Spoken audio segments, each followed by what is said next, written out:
రోజులు ఎప్పుడు ఒకేలా ఉండిపోవనే దానికి ఉదాహరణే హనుమాన్ మూవీ హీరో తేజ.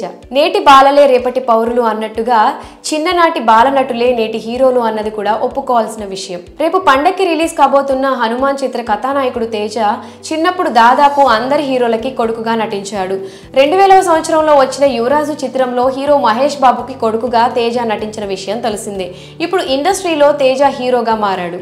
మహేష్ బాబుతో సంక్రాంతి పండుగ రిలీజ్ విషయంలో ఫైట్ కి దిగడానికి రెడీ అవుతున్నట్లు ఇండస్ట్రీలో టాక్ వినిపిస్తుంది.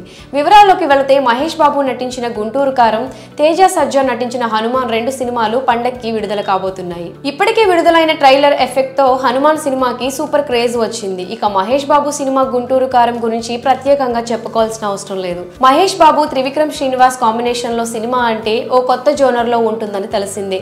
పబ్లిక్ లోనూ కూడా చాలా ఇంటెన్స్ ఫాలోయింగ్ ఉంటుంది. గతంలో మహేష్ బాబు త్రివిక్రమ్ కాంబినేషన్ లో 2010లో కలేజా వచ్చింది. అంతకు ముందు వాళ్ళ కాంబినేషన్ లో అతడు కూడా వచ్చింది. అతడు మూవీ మహేష్ బాబు కెరియర్ లో ది బెస్ట్ మూవీ అని చెప్పొచ్చు.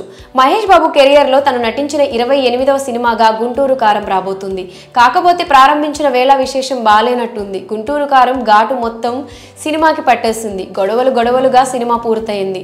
మొత్తానికి గుంటూరు కారం మూవీ మమ అనిపించేశారు. అయితే అటు అభిమానుల్లో ఇటు పరిశ్రమలో తేజ సజ్జా మహేష్ బాబు మధ్య సంక్రాంతి సందర్భంలో పడుతున్న పీఠముడి చాలా ఆసక్తికరంగా మారింది. హనుమాన్ సినిమాకి ఉండాల్సిన క్రేజ్ దానికి ఉండగా గుంటూరు కారం సినిమాకు ఉండే క్రేజ్ దానికి ఉంది.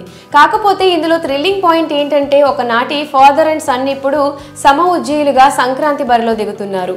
రియల్ లైఫ్ లో తండ్రి కొడుకులుగా నటించిన మహేష్ బాబు తేజ సజ్జా ఇప్పుడు బాక్స్ ఆఫీస్ దగ్గర పోటీ పడుతున్నారు.